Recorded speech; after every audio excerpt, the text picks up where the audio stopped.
I think we're actually ahead of where I wanted to be. Probably won't shoot our first take for another 15 minutes, but I really think we could power through this thing and probably be done by 3. My hope was 2. I'm thinking 3. Yep. I think they're doing well. We'll see what happens.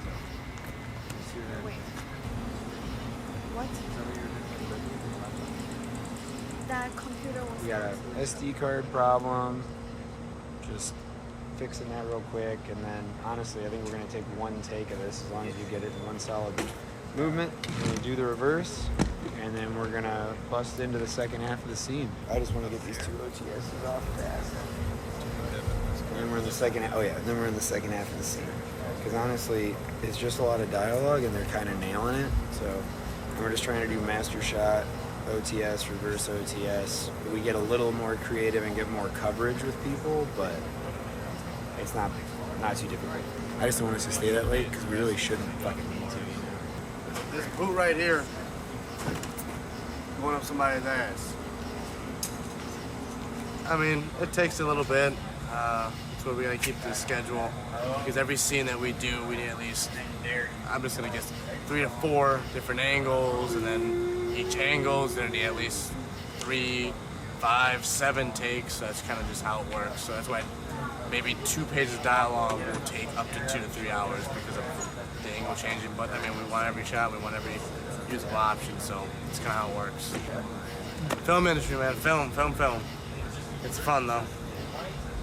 It's part of the game, man. I mean, if it's not this, then we're doing the 9 to 5 where you have to deal with the shitty customers or anything of that. You know, I work at a gym back home, so I have to work, you know, I'll get the 1 or 2 people that don't want to do whatever. When it comes to film, it's the long hours, it's the having to do the scene over and over and over again. I fucking love it though. It's kind of fun. It's fun when everybody gets to chit chat, cast and crew, especially when you have some awesome people like, you know, Miranda here. Yeah, we all get to talk and chit chat, kind of like get out of character for a few moments, and then discuss. Oh, the sun was, you know, the scene was good. You did good. Yada yada yada. Stuff like that. Yeah, I like it. It's super fun. It's gonna make you look at movies differently now once you actually start doing stuff film, because you kind of wonder like, oh, I wonder where they cut and they start talking. So yeah, it's super fun, man. Love it. Immediately on the other side of the alley, like right behind where we're filming and where we're getting set up with lights, we didn't have permission from those people. We didn't even think about it. And so we go to shoot, and some drunk guy an hour into the shoot shows up. He's walking home and just happens to see us out there doing our thing. And sometimes you could tell when somebody like wants to start shit just for the sake of it, and he was one of those people. Like, I could tell he wasn't just curious what was happening. One of his other neighbors came out and was like watching and was totally cool with it. But this guy, you could tell, had to stick up his ass right away. And so he basically said, like, no, I'm gonna call the cops. I'll call the owner of this building. We're gonna get it shut down.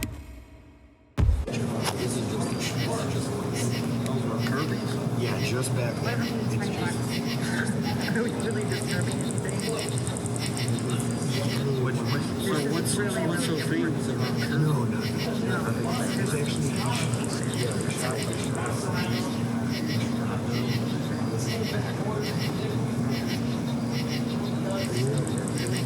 I'll give you $20. I got it. Give me $20 and I'll tell you what, I'll keep my mouth shut. Because if the landlord was here at that time, she was more than likely to tell you that.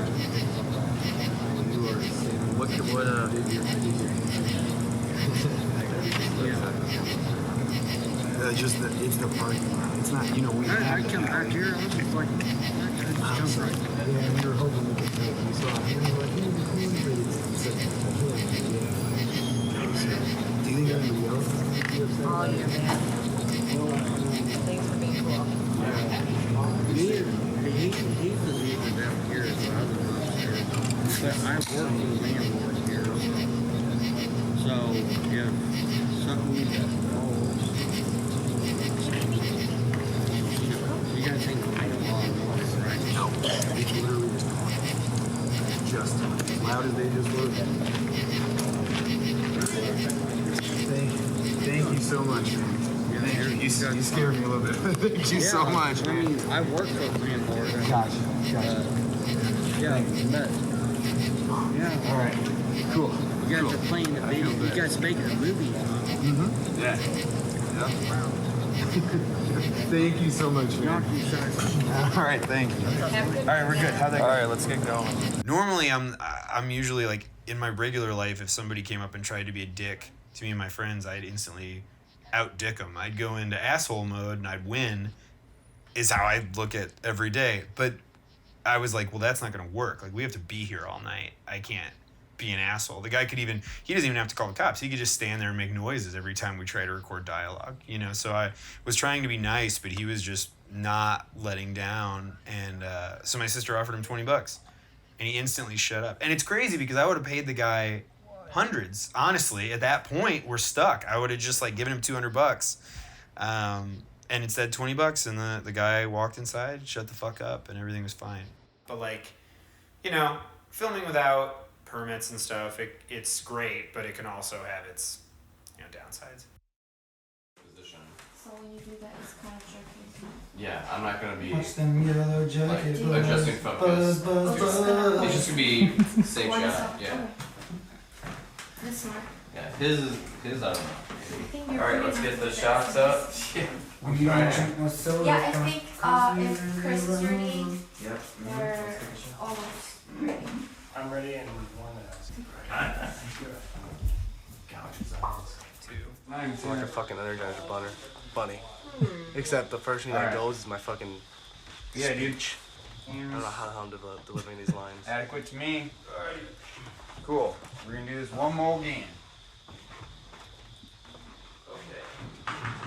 One of the most miserable ends to the night was at like 6 o'clock in the morning, like, you know, sun's almost all the way up, and it was so ridiculous and we were so frustrated that it was one of those things. Like, I moved past frustration into just like, this is stupid, this is dumb. And so we started just like, I was cracking jokes that would get reactions of like, like normally maybe they'd think it was funny, but instead everybody was just like, oh, how can you even joke at a time like this? But that helped me to get through those moments. Yeah, and then beers at the end of the night. I wish I could drink through the whole shoot, but I can't. I mean, it's just not responsible if you're gonna really be running your set. So, but every once in a while, every couple days, we drink 1 or 2 beers, like in the last 2 or 3 shots of the night. And it sounds dumb, especially on Straight Edge Kegger, but those just couple beers really helped a lot. There's like a little bit of, it's like getting sympathy in a can. It's like somebody could like pat you on the back at the end of all of it and be like, it's gonna be okay, go to bed. And that's how it felt.